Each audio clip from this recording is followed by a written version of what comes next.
നമസ്കാരം. ഈ ലോകകപ്പിലെ ഏറ്റവും സുപ്രധാന മത്സരം, ആരാധകർ ഏറെ കാത്തിരിക്കുന്ന ഇന്ത്യ പാകിസ്ഥാൻ മത്സരം ആശങ്കയ്ക്ക് നടുവിൽ. ഇത്തവണ വില്ലനായി എത്തിയിരിക്കുന്നത് മഴയാണ്. കൊളംബോയിൽ ഈ മാസം കാലാവസ്ഥ മോശമായതിനാൽ തന്നെ ചില സന്നാഹ മത്സരങ്ങൾ ഉൾപ്പെടെ നേരത്തെ റദ്ദാക്കിയിരുന്നു. കാലാവസ്ഥാ ഏജൻസികളുടെ റിപ്പോർട്ടുകളും ഇപ്പോൾ മത്സരത്തിന് അത്ര അനുകൂലമല്ല.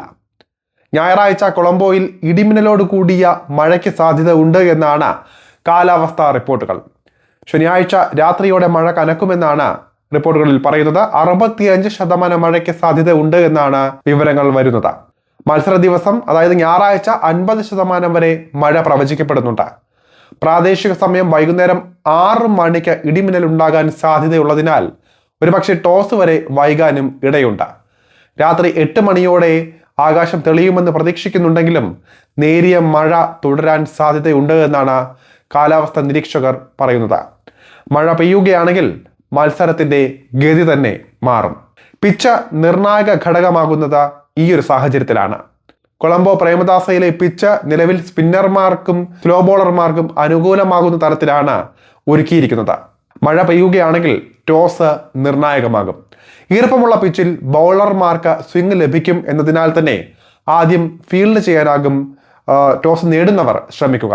എന്നാൽ മഴ കാരണം കളി ചുരുങ്ങുകയാണെങ്കിൽ DLS അഥവാ ഡഗ്വർത്ത് ലൂയിസ് നിയമം മുന്നിൽ കണ്ട് ആദ്യം ബാറ്റ് ചെയ്യാനും ടീമുകൾ ശ്രമിക്കുന്നതായിരിക്കും. ഇനി നിർത്താതെ മഴ പെയ്ത മത്സരം ഉപേക്ഷിക്കേണ്ട സാഹചര്യം വന്നു എന്ന് കരുതുക, അവിടെ തീർന്നു എല്ലാം. ഗ്രൂപ്പ് ഘട്ട മത്സരമായതുകൊണ്ട് തന്നെ റിസർവ് ദിനം ഇന്ത്യ പാക് മത്സരത്തിന് നൽകിയിട്ടില്ല. മത്സരം ഉപേക്ഷിച്ചാൽ ഇരു ടീമുകളും ഓരോ പോയിന്റ് വീതം പങ്കിടും. നിലവിൽ 4 പോയിന്റോടെ ഇന്ത്യയാണ് പട്ടികയിൽ ഒന്നാമത് ഉള്ളത്.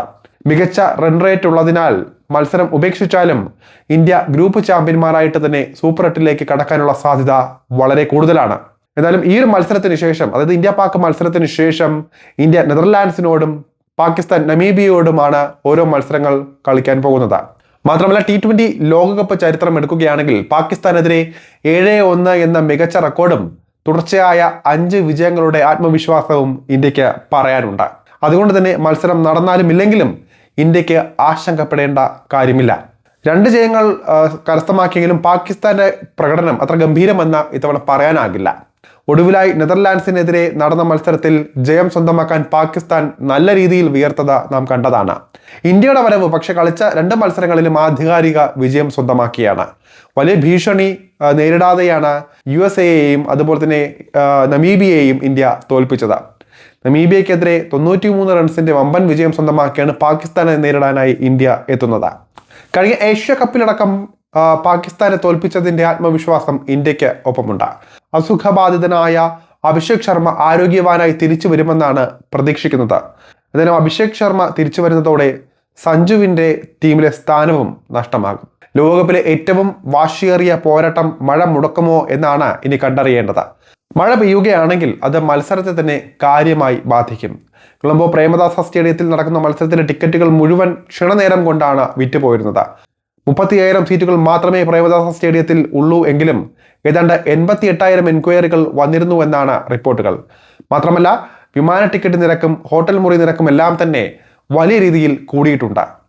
അതുകൊണ്ട് തന്നെ മഴ ഭീഷണിയായി എത്തുന്നെങ്കിൽ അത് ആരാധകർക്കിടയിലും വലിയ നഷ്ടം തന്നെയായിരിക്കും ഉണ്ടാക്കുക. ശ്രീലങ്കയിലാണ് മത്സരം നടക്കുന്നത് എന്നതുകൊണ്ട് തന്നെ ഇന്ത്യൻ ആരാധകരുടെ പങ്കാളിത്തവും വളരെ വലുതാണ് ഈ മത്സരത്തിനായി.